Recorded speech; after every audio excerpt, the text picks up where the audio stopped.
Hey everybody, so I got some questions about the washers that I installed back here in front of that pin. We'll focus. You'll see them in a second. I was just going to give you a quick overview of what I did and sort of how to make sure your black pearl is installed properly. I don't know if this will work for everybody or if it's needed, but it's what I did. So let me pause it and we'll get some tools here. Alright, so it's a 1/8 inch hex key to undo this shoulder bolt, and there it is. And that is what's holding on those washers there that you can sort of see right in front of it. And I put those in because the black pearl has a lot of forward and backward movement that doesn't seem like it's necessary. And some people have a pretty big gap between the front of the black pearl and the ramp. So this would close that gap a little bit. So I'm going to take out this shoulder bolt and I'll show you how I got those washers on there. Sorry for the noise right next to the 3D printer. So these are the washers that I used. These right two happen to be in the bottom of my cabinet, my Pirates cabinet. I don't know what they're for.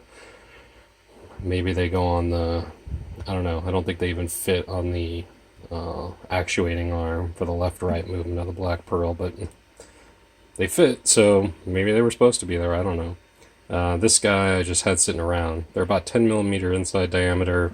These are like 17 outside diameter.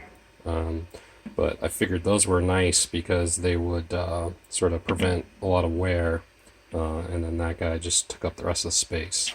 Let's see, I'll see what the thickness is overall because it's about the right thickness. So it's about 3.1 millimeters in thickness. So if you can make up about that, that seems to be about right to give it the basically the padding it needs to not have the front and back movement. Mine is pretty well set front to back, doesn't move at all.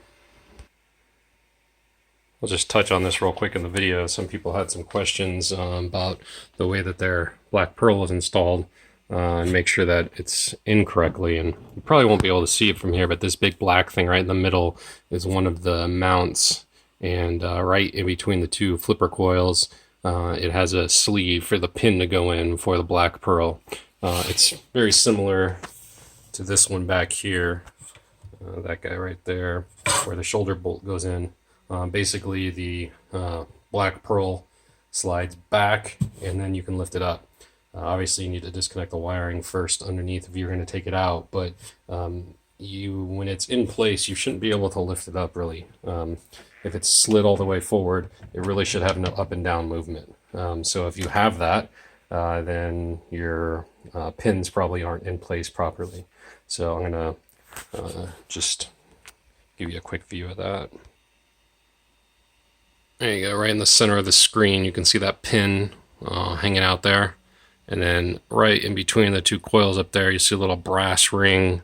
That's the sleeve that's mounted on the black pearl. And so that's what comes down and slides over that pin. And there's one in the back that does the same thing. It's a little blind when you go to do this, but basically if you hold up the black pearl and just sort of get it down close to those pins, you can sort of feel around if you just imagine it going over the hole going over the pin. You can slide it on, and so you shouldn't be able to lift the rear nor the front of the black pearl once it's installed properly. So that would be a good litmus test to make sure that it's installed. And you can actually see the rear one looking through here. We're looking at the back of the bracket there, and the pin's going in to the sleeve that's attached to the black pearl. And that's the one where the shoulder bolt goes in. So you can look up in there and see that one, or from behind even, to make sure that's lined up. And then you'll just have to feel around for the front one. You can't really see up in there too well. But yeah, once it's on, you should be able to wiggle it and it shouldn't go up and down at all. So there's that. So I put my playfield back down to the first service position, so it's tipped as least as possible. And I made sure the pearl was pushed all the way to the front. And then you can see that pin down there, right there. And then we're going to take that washer combo and maybe we'll print out some pieces to go in there. I'll do that tonight and toss them to everybody for a few bucks if they want it.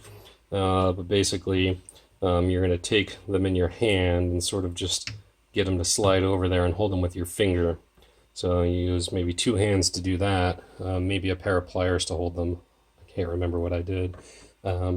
Actually, I think what I did is I hooked them on the end of the wrench and got them down there, the hex key. And then you'll just hold them on with your finger and then use the other hand to get the shoulder bolt started. So let me try that out real quick.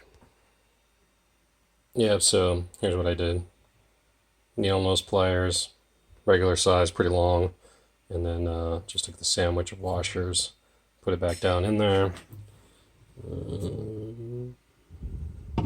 like that, slid it over, then use my fingers to hold them from my left hand, then grab the shoulder bolt with my right hand and threaded it in there. So yeah, that's what I did there.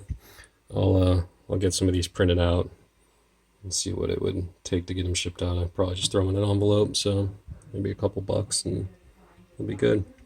But yeah, that seems like it's a nice little helper to keep the guy from moving front to back and to keep the gap closed at the front of the ramp. So there you go.